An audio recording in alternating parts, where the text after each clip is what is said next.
Ada fase dalam hidup di mana kamu lelah menjelaskan siapa dirimu, lelah membuktikan niat baikmu, lelah menunjukkan bahwa kamu tulus, dan justru di titik itulah kamu mulai tumbuh. Stoikisme mengajarkan satu hal sederhana tapi tajam. Kamu tidak bertanggung jawab atas penilaian orang lain.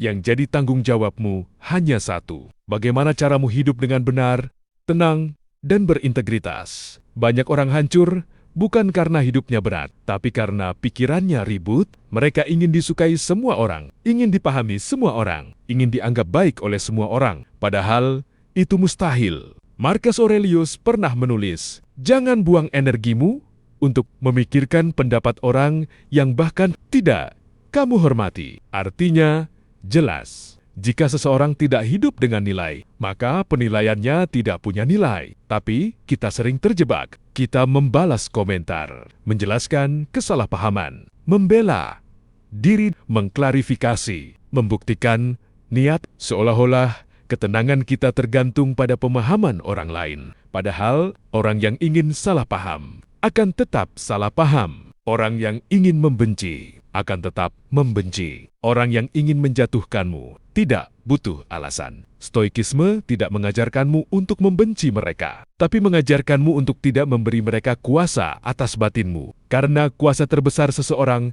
atas dirimu bukan pada kata-katanya, tapi pada reaksimu. Semakin kamu bereaksi, semakin mereka mengendalikanmu. Semakin kamu menjelaskan, semakin mereka merasa penting. Semakin kamu membela diri, semakin kamu masuk ke permainan mereka. Stoik itu sederhana. Jika tidak perlu, jangan reaksi. Jika tidak penting, jangan tanggapi. Jika tidak membangun, jangan simpan di pikiran. Bukan karena kamu lemah, tapi karena kamu sadar nilai dirimu. Orang yang kuat tidak sibuk membuktikan. Orang yang dewasa tidak sibuk menjelaskan. Orang yang tenang tidak sibuk melawan. Mereka fokus membangun hidupnya. Karena hidup bukan tentang menang debat, tapi tentang menang atas diri sendiri. Dan kemenangan terbesar manusia bukan mengalahkan orang lain, tapi menguasai emosinya sendiri. Kamu tidak perlu menjadi versi dirimu yang bisa diterima semua orang. Cukup jadi versi dirimu yang bisa kamu hormati saat sendirian. Stoikisme tidak menjanjikan hidup yang mudah, tapi menjanjikan batin yang kuat. Bukan dunia yang jadi ringan, tapi jiwamu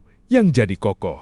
Karena pada akhirnya, orang akan tetap bicara. Orang akan tetap menilai. Orang akan tetap salah paham. Orang akan tetap membandingkan. Orang akan tetap menghakimi. Tapi itu bukan masalahmu. Masalahmu hanya satu.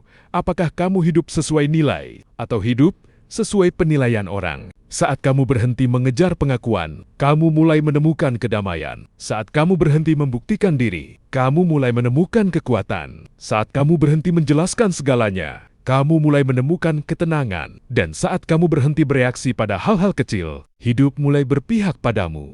Karena ketenangan bukan kelemahan, diam bukan kekalahan, jarak bukan kebencian, dan tidak peduli bukan ketidakpedulian. Itu kedewasaan. Stoik itu bukan dingin. Stoik itu sadar. Stoik itu tidak mati rasa. Stoik itu terlatih. Terlatih memilih mana yang layak masuk ke pikirannya dan mana yang cukup lewat. Terlatih memilih mana yang penting dan mana yang cuma bising. Terlatih memilih ketenangan daripada drama. Dan di dunia yang ribut, orang yang tenang selalu terlihat paling kuat.